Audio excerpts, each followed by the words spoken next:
ظاہر ہے کہ ان محافل اور ان مجالس کا مقصد یہ ہے کہ جب تک وہ ظہور نہیں فرماتے ہم ان کے بارے میں، چونکہ حکم ہے کہ غیبت کے زمانے میں غائب اور قائم کے فضائل لوگوں کو سناؤ اور ان کا ذکر کرتے رہو، ان کے ذکر کو تازہ رکھو اور دل میں یہ تمنا رکھو کہ وہ تشریف لائیں اور ہم ان کے ساتھ ہوں اور اپنے اچھے عقیدوں کے ساتھ ہوں، وہ عقائد جو امام کو پسند ہیں، جو امام کو پسند ہے۔ اور یہ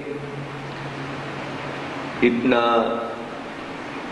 ظاہر ہے کہ جیسے جیسے زمانہ گزرے گا، اور پہلے بھی کوئی ایسا دور نہیں آیا کہ جس میں ولایت علی کے مخالفین نہ رہے، ہر دور میں تھے، بنی امیہ، بنی عباس، تو یہ کوئی حیرت کی بات نہیں ہے۔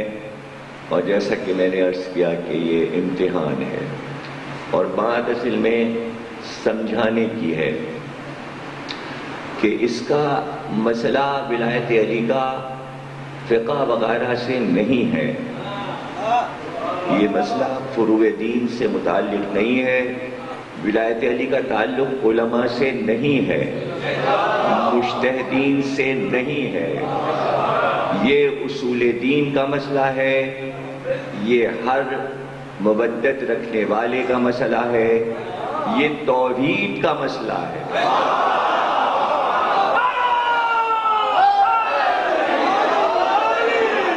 یہ رسالت کا مسئلہ ہے۔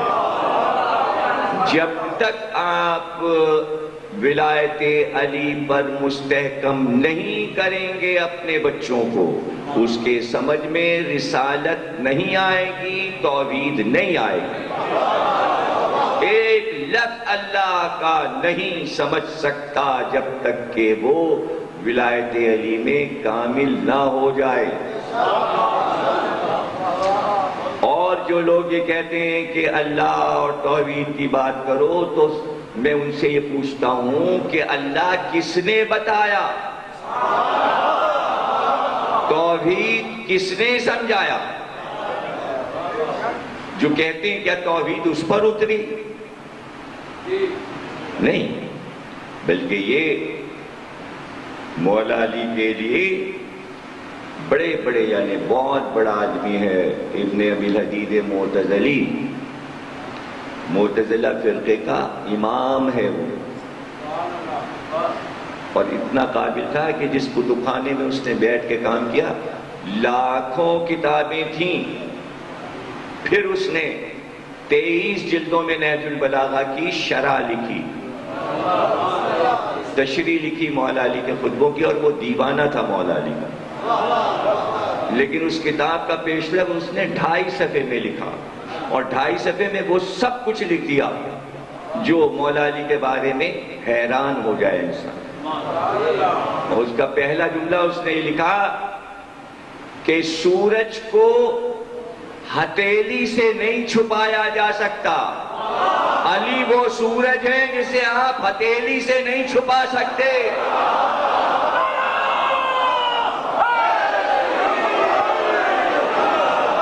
ہتھیلی سے نہیں چھپا سکتے۔ اور اس نے کہا کہ چاہے ابو حنیفہ ہوں یا حضرت عمر رضی اللہ تعالیٰ عنہ ہوں، علی کے بغیر کسی کی فقہ کا کام نہیں چلا۔ اس نے لکھا کہ حضرت عمر نے فرمایا مسجد نبوی میں کہ جب علی موجود ہو مسجد میں کوئی فتویٰ نہ دے۔ ارے حضرت عمر تو منع کرتے تھے کہ علی کے سامنے فتویٰ نہ دو، ہمارا مجتہد ولایت علی پہ فتویٰ دے رہا۔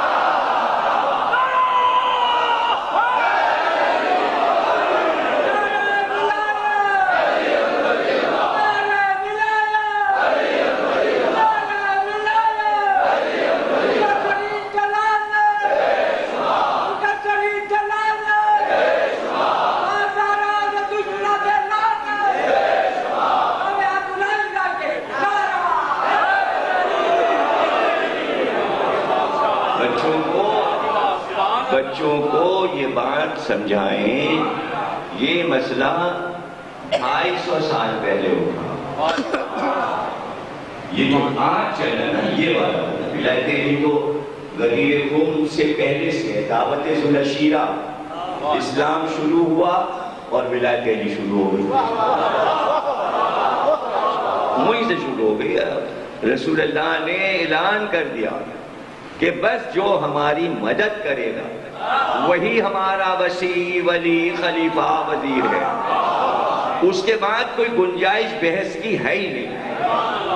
پھر بدر میں، احد میں، خندق میں، خیبر میں، حنین میں، فتح مکہ کے موقع پر، ہر موقع پر رسول اللہ نے یاد دلایا اور فائنل غدیر میں اعلان کیا۔ ورنہ ولایت علی تو چلے جا رہی تھی، اس لیے کہ نبوت شروع ہی نہیں ہو سکتی تھی بغیر عقیدہ ولایت علی۔ اقرار تھا ہر انبیاء کے سلسلے میں، آپ دیکھتے تھے آدم سے لے کر عیسیٰ تک سب نے ولایت علی کو تسلیم کیا، تبھی سب کو نبوت ملی۔ ولایت علی کوئی خوفناک چیز نہیں ہے، یہ پیار و محبت کی بات ہے۔ آپ نے کبھی سنا ہوگا جب انگریزوں کا راج تھا یہاں بر صغیر میں، تو ہندوستان پاکستان کے لوگ انگلینڈ کو، برطانیہ کو کیا کہتے تھے؟ ولایت۔ یہ کیوں کہتے تھے ولایت؟ یہ انگلینڈ کا نام ولایت کیوں ہو گیا؟ ولایت تو مولا کی ہے۔ پتہ چلا کہ ہمیشہ بڑی چیز کے لیے عزتدار لفظ تلاش کیا جاتا ہے۔ دین اسلام میں ولایت سے زیادہ عزتدار لفظ کوئی ہے ہی نہیں۔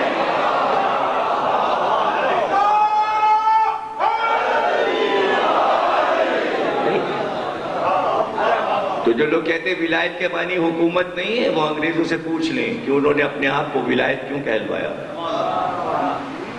ولایت کے معنی حکومت، اور وہ حکومت جو کائنات پر ہو، یہ چھوٹی موٹی زمین کی حکومتیں نہیں۔ اب ظاہر ہے کہ حکومت کے آرڈرز ہوتے ہیں، قانون ہوتا ہے، کوئی عمل کرتا ہے، کوئی نہیں کرتا، کوئی سگنل توڑ دیتا ہے، کوئی سگنل پہ رک جاتا ہے۔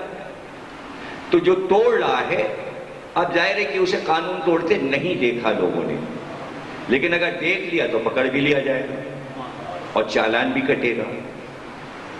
تو اسی طرح علی کا ملک ہے پوری کائنات، تو جو ولایت علی کا انکار کر رہے ہیں وہ سگنل توڑ رہے ہیں، یہاں نہیں تو وہاں پکڑے جائیں گے۔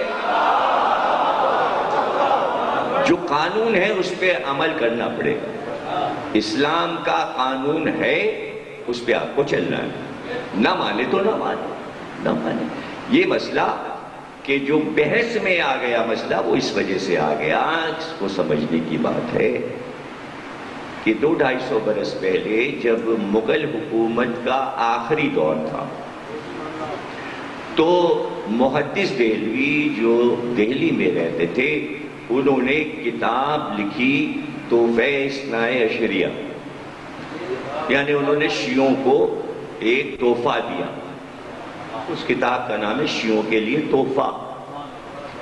انہوں نے اس کتاب میں اہل سنت کے عقائد کے خلاف، شیعوں کو تو چھوڑ دیں، ان تمام حدیثوں کا انکار کیا جو مولا علی کے بارے میں تھیں، اور انہوں نے کہا کہ شیعہ جن جن حدیثوں سے ولایت علی ثابت کرتے ہیں وہ حدیثیں مستند نہیں ہیں، ضعیف ہیں۔ مثلا انہوں نے کہا کہ من کنت مولا فہذا علی مولا، ضعیف ہے۔ انہوں نے کہا کہ انا مدینۃ العلم علی بابوا، ضعیف ہے۔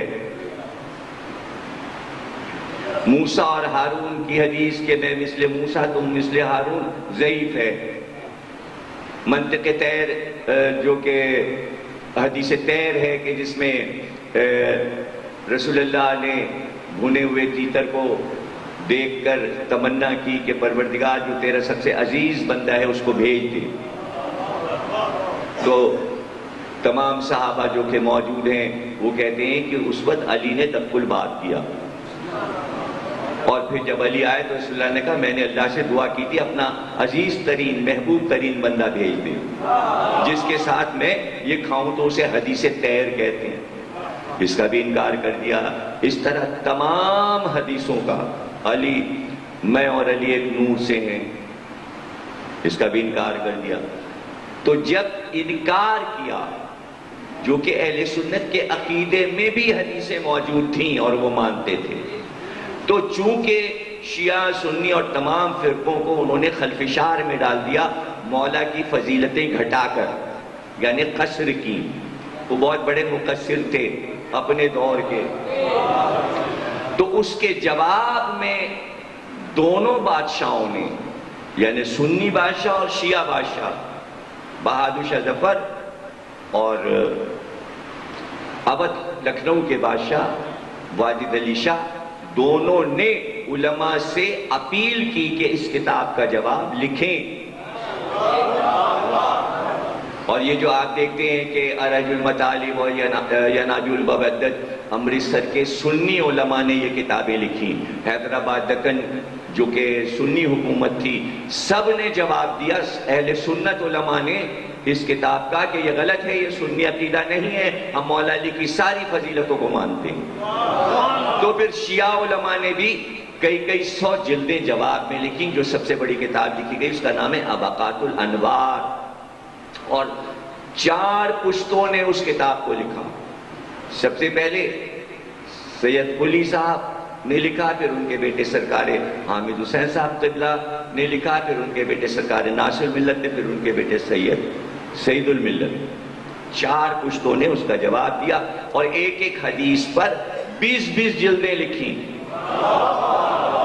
ایک حدیث پر انا مدینۃ العلم پر 20 جلدیں لکھیں، جس میں صرف ان راویوں کے نام لکھے جو اہل سنت تھے، اور ان کی کتابوں کے نام لکھے اور بتایا کہ وہ کس طرح اس حدیث کو، اور اس حدیث کا سلسلہ کیا ہے، روایت کہاں تک جاتی ہے، رسول اللہ سے روایت کیسے ملتی ہے. تو جب منقول تو مولا کی حدیث آئی تو اس پہ کئی جلدیں لکھی اور انہوں نے بتایا کہ ان حدیثوں سے علی کی ولایت ثابت ہے اور یہ مستند حدیثیں ہیں. یہ بحث اس وقت سے چلی، اس میں علماء کہاں سے آ رہے ہیں، اس میں یہ بحث کہاں سے آ رہی ہے فقہ کی اور اجتہاد کی. یہ خالص علمی مسئلہ ہے، نہیں سمجھے آپ، یہ علمی مسئلہ ہے. اس میں جو جاہل ہوگا اس کے سمجھ میں نہیں آئے گا، جو علم پسند ہوگا. اسی لیے تو رسول اللہ نے کہا میں شہر علم و علی اس کا دروازہ ہے، کہ علم سے باندھ دیا. چاہے اس نے دنیا کی کوئی ڈگری نہ کی ہو، ڈگریاں تو پکڑی جا رہی نا، تو ان کو تو آپ پڑھا لکھا نہیں کہہ سکتے، تو ڈگریاں تو بکتی ہیں. تو علم کا کوئی معیار دنیا میں نہیں ہے جہاں نقلی عالم بن جاتا ہے. تو یہ کیسے پتہ لگے کہ یہ عالم ہے، یہ عالم ہے، یہ عالم ہے؟ اگر وہ علی کی معرفت رکھتا ہے تو عالم ہے.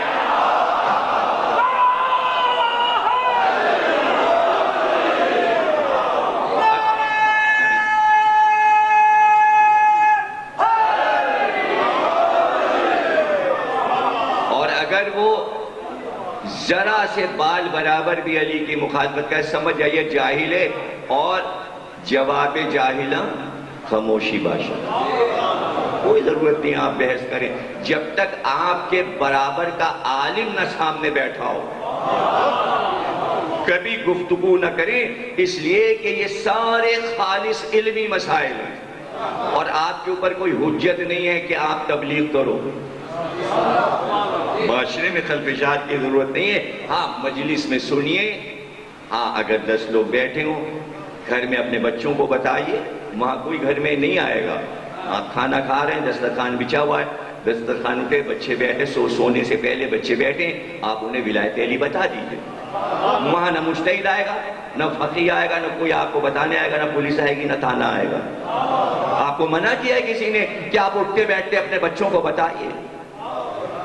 جابر بن عبداللہ انصاری ڈنڈا لے کے مسجد میں روز آ جاتے تھے. نماز کے وقت اور ڈنڈا مار مار کے مسجد نبوی کے فرش پہ کہتے تھے کیا کر رہے ہو؟ اپنے بچوں کی پرورش ولایت علی پہ کرو۔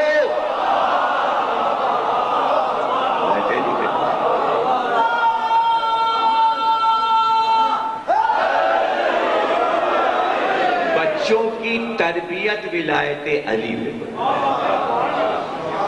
تو اس میں کیا پابندی ہے؟ یہ کوئی نہ اسکول کا مسئلہ ہے، نہ کالج کا مسئلہ ہے، نہ مدرسے کا مسئلہ۔ بچہ تو آپ کا ہے،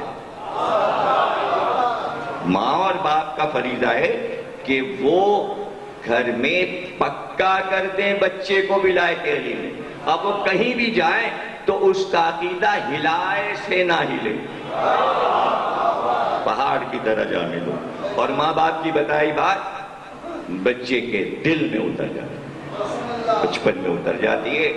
اس لیے یہ آپ سب کی ذمہ داری ہے، عالم اور خطیب اور مجتہد صرف اس کی ذمہ داری نہیں ہے، تمام علی کے چاہنے والے، کہ آپ کا اپنا حق ہے اپنے بچے پر، اور یہی طہارت اور پاکیزگی ہے کہ آپ اس کو بتائیں، آپ اس کو سکھائیں، اور اسے کہہ دیں کہ یہ چھوڑنا نہیں ہے۔ یہ 1400 صدیوں کا سفر اسی طرح ہم نے طے کیا ہے۔ یہ علی کے بعد جو 11 امام اور آئے وہ ولایت علی سکھانے آئے تھے۔ اب جو علوم رہ گئے کتابوں میں دیگر وہ ولایت علی کے صدقے میں لکھوائے گئے۔ مقصد صرف ولایت علی کا، اور ظہور ولایت علی کے لیے، یہی منوانے کے لیے۔ اگر اس وقت مان لیتی دنیا ولایت علی تو مہدی کو پردے میں نہ رکھا جاتا، کچھ سمجھے؟ یہ انتظار کس بات کا ہے؟ یہ تیاری کس بات ہے؟ حضرت امام جعفر صادق صلوات اللہ السلام علیہ نے فرمایا، آپ نے فرمایا کہ 256 ہجری میں 15 شعبان کی شب میں مدینے کے گھر میں ایک چراغ جلے گا، ایک چراغ روشن ہوگا، اور اس چراغ کو قیامت تک کوئی بجھا نہیں سکے گا۔ اس گھر کا نام ہے بیت الحمد۔ اس گھر پہ بڑا بڑا لکھا ہے بیت الحمد۔ وہ گھر مدینے میں ہے، اسی میں رہتے ہیں امام مہدی۔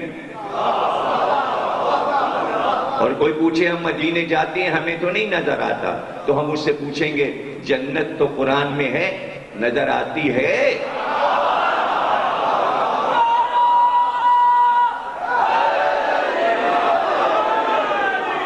ہر ایک اس گھر کو نہیں دیکھ سکتا، ہر ایک جسے دعوت دی جاتی ہے وہ چلا بھی جاتا ہے۔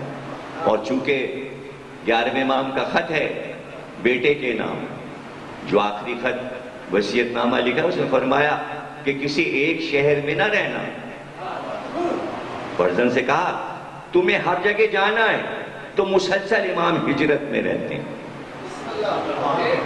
اب یہ مومنین کی طاقت ہے کہ وہ اپنے شہر میں بلا لیں، جس کے عریضے طاقتور ہو، جس کے استغاثے، جس کی دعائیں پوری مفاتیح الجنان بھری پڑی ہے، شیخ عباس قمی کی پڑھیے تو آپ کو پتہ چلے گا زیارت ناہیہ کتنے لوگ پڑھتے ہیں جو امام پڑھتے تھے۔ اور یہ امام کا وعدہ ہے، امام شیخ مفید کے نام امام کا خط ہے، خط لکھا کہ ہمارے شیعوں سے کہہ دو، امام فرماتے ہیں شیعوں سے کہہ دو کہ کیا تم یہ سمجھو ہم تمہاری طرف سے غافل ہیں؟ ہر وقت ہماری نظر میں تم رہتے ہو۔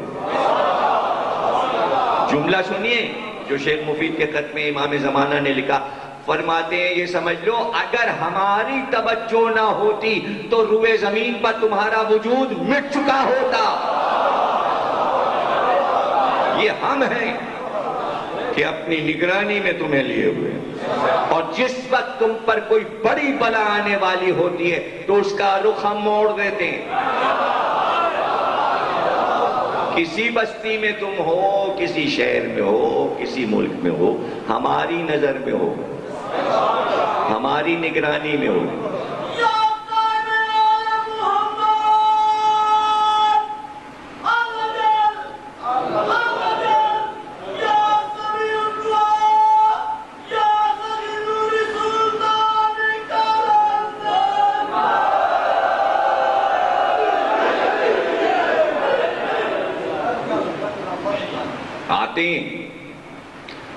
علماء کے پاس آتے ہیں، علماء کو بلاتے بھی ہیں، علماء کے پاس آتے بھی ہیں، جنازوں میں مومنین کے شریک ہوتے ہیں۔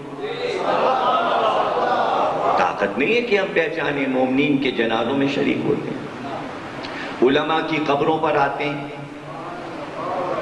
شیخ مفید کا انتقال ہوا، قبر بنی، امام نے گیلی تھی مٹی قبر کی، انگلی سے مرثیہ لکھ دیا، شیخ مفید کا مرثیہ لکھ دیا امام زمانہ۔ تو جہاں پر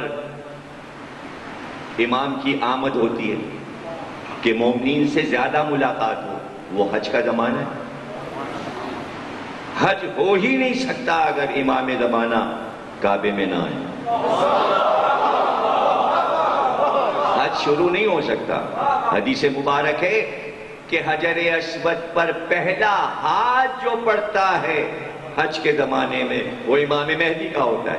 جب آپ بوسہ لے لیتے ہیں تو حاجی سب جا کے چومتے ہیں، طواف کر رہے ہوتے ہیں، مومنین کے چہروں کو دیکھ رہے ہوتے ہیں، مومنین انہیں دیکھ رہے ہوتے ہیں، طواف کے درمیان میں زیارت ہو رہی ہوتی ہے، لیکن دل پکار کے نام نہیں لیتا، اس لیے کہ منع ہے۔ صفا مروہ کے درمیان میں مومنین کے ساتھ چل رہے ہوتے ہیں۔ مسجد نبوی میں جب حاجی سارے نماز پڑھنے آتے ہیں تو امام موجود ہوتے ہیں، اس لیے کہ جب نماز پڑھ لو، نماز ختم کر لو تو مڑ کے مسجد کے دروازے پہ ضرور دیکھا کرو، وہی وقت ہوتا ہے جب وہ زیارت کرواتے ہیں۔ تو جنہیں معلوم ہے مسجد نبوی میں نماز پڑھ کے دروازے کی طرف دیکھتے ہیں، اب بازوں کی زیارت ہوئی۔ اب یہ تو دل کی ایک طاقت ہے، محبت کی ایک طاقت ہے کہ ہم کس طرح انہیں پالیں اور کس طرح ان کی زیارت سب کرتے ہیں، بس اس میں باریکی یہ ہے کہ اس کو بتا دیا جائے جسے تم نے ابھی دیکھا یہی تمہارے زمانے کا امام تھا، وہی ہمارا انعام ہے، وہی ہمارا انعام ہے۔ بڑے بڑے مسائل میں جہاں پر الجھاؤ پیدا ہوا، امام نے خط لکھا، امام کو خط لکھا گیا، جواب آیا، علماء کے نام موجود ہیں جن سے ملاقات ہوئی ہے امام کی، زیارتوں میں ہر روزے پر آتے ہیں، عراق میں عرفے کے دنوں میں، رجب میں، شعبان میں، ذی الحج میں، نجف میں ہوتے ہیں، روضہ حسین پہ ہوتے ہیں، حضرت عباس کے روضے پہ ہوتے ہیں، کاظمین میں ہوتے ہیں، اور مومنین کی زیارتیں ہوتی ہیں۔ تو ہمارا تو قابل ہے کہ ہم دیکھیے، اگر ولایت علی کی آپ مخالفت کریں تو امام زمانہ سے ملاقات کیسے ہوگی؟ یہ مجھے بتا دیجیے آپ، یعنی دادا کی مخالفت اور پوتے سے تمنائیں ملنے کی، یہ کیا بات ہے؟ یہ کیسے ہو پائے گا بھائی؟ یہ نہیں ہو سکتا۔ اور یہ بھی دیکھ لیجیے کہ جہاں دنیا کی محبت، اور یہ یاد رکھیے گا ولایت علی کی مخالفت وہ کرے گا جس کے دل میں دنیا کی محبت ہوگی، عہدہ اور منصب جسے چاہیے ہوگا وہ مخالفت کرے گا، اور جہاں دل میں آ گئی دنیا کی محبت پھر وہ زیارت نہیں کر سکتا، وہ پھر زیارت نہیں کر سکتا۔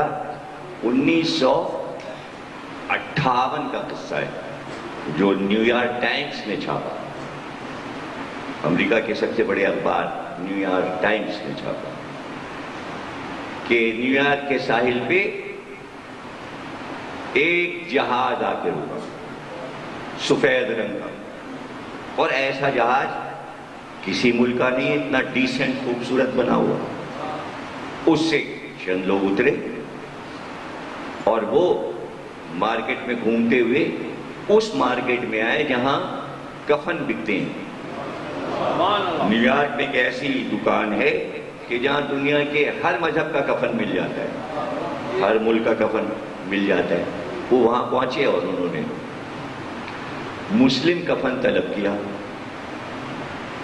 دکاندار نے کفن دیتے ہوئے چہرہ دیکھا اور کہا کہ تم ہماری دنیا کے لیے لگتے ہو،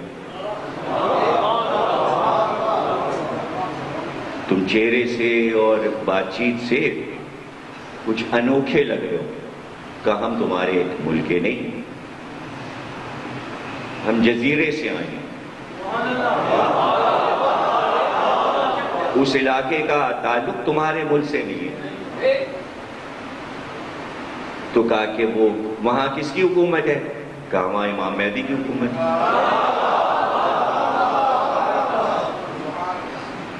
کہا تو یہ کفن لینے یہاں کیوں آئے ہو؟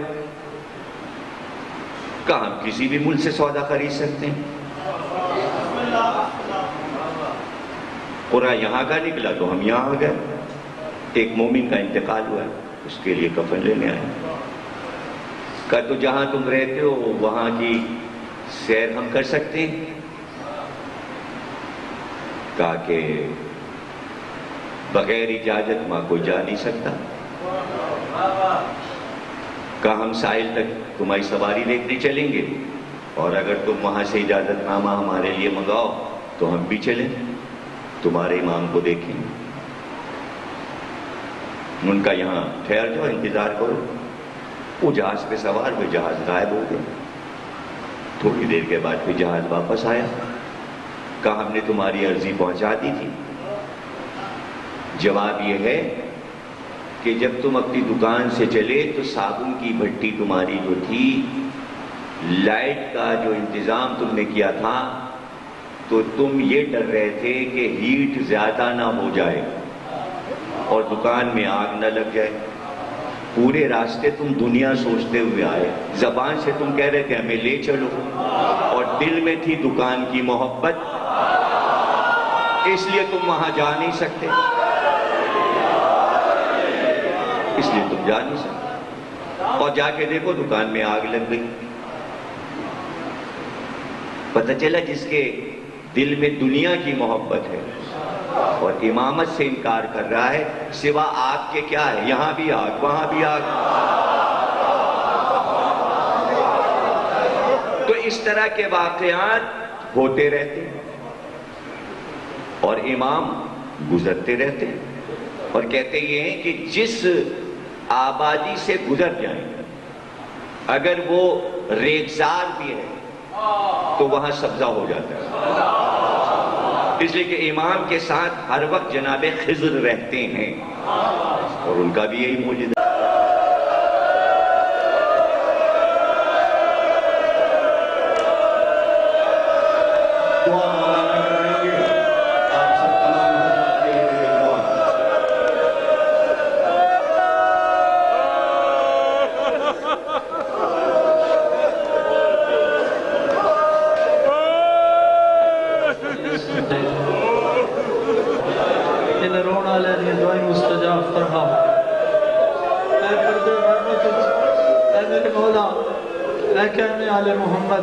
تشینہ دے رونے نوے دے پہ مولا، ساڑھے گریے تے امام زمانہ توڑی نگاہ، اے قائم آل محمد تو انہا اپنی جدہ زہرا دے دکھاں دا واسطہ مولا، انہا مومنین تیرے مکرم دی نگاہ پر مالک، جتنے لوگ اس خمسہ صاحب و زمان دے شریک ہوئے، انہاں دے اور انہاں دے والدین دے، انہاں دی نسل دے گناہ معاف فرما میرے مالک، انہاں دی نسل مطاق ہے ہمیں قیامت باقی فرما میرے مالک، آل رسول دا واسطے زوار جاز حسین اور جنہ لوگا انہاں نلتامن کیتا انہاں دے مرحومین دے درجات بلند فرما، زوار جاز حسین نو قائم آل محمد دے صدقے صحت کاملہ عطا میرے اللہ، آل رسول دا واسطے خطیب عصر علامہ ضمیر اختر نقوی صاحب دی زندگی دراز فرما میرے مالک، انہاں دی زندگی نو میرے مالک انہاں دے خطبات اور خطاب نو امام دے ظہور تک جاری و ساری فرما، جتنے لوگ آل محمد دے حق اچ بیان کر رہے ہیں میرے مالک، انہاں تمام اور معصومین دے صدقے انہاں دی نیک توفیقات اضافہ فرما میرے مالک، انہاں رونا لے نو مالک نے آزادارہ شمار فرما میرے مالک، اس مولائی نو صحت کاملہ فرما، اس مجمع جتنے لوگ موجود ہیں انہاں دے گھران جتنے مریض ہیں، اگر کوئی مریض ہے تو مالک موجود ہیں، امام زمانہ موجود ہیں، اے قائم آل محمد اس بیمار تھوڑے مظلوم جد دا واسطہ جدے درباراں اور بازاراں اوکھے رکھو میرے مالک، انہاں نے صحت کاملہ عطا